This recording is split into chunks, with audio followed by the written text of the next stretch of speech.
Since the earliest days of homesteading in southeastern Colorado, the government has been involved in managing the land, overseeing the cattle trade, and regulating irrigation rights.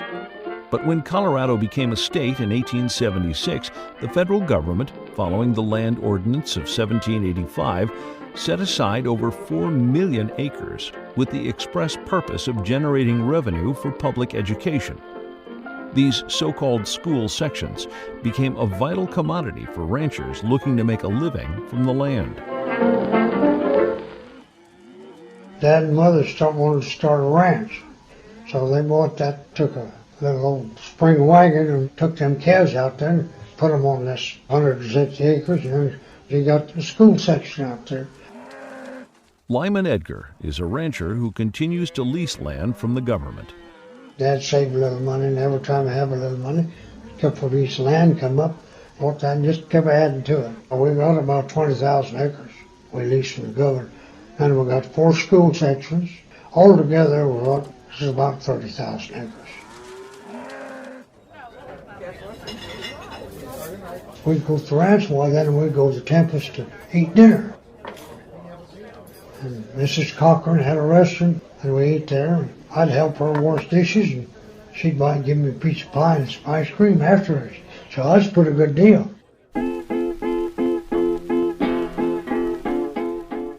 When the cattle trade fell short of supporting the family, many ranchers had to find additional income.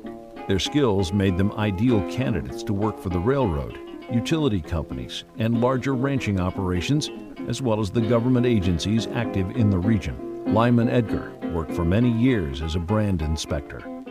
I went to work full-time in 1940. The brands on the animals, you inspected them for ownership.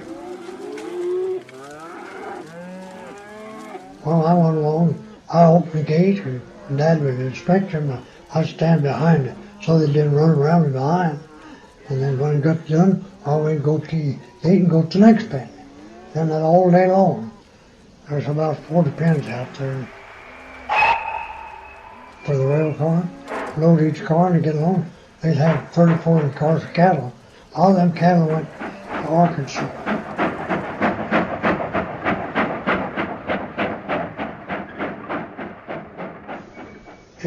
Somebody had been stealing cattle up there. So I held the money on the cow. We finally gathered him. He went to go get his money, and they said, "There's one cow ain't here." I said, "Well, we got a hold on it."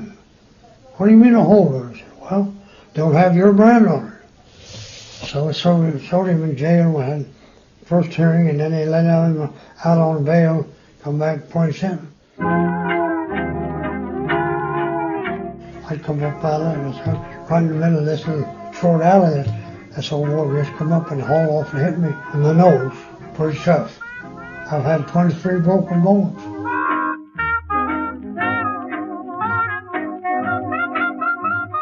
Even today, Colorado school sections provide millions of dollars to public schools.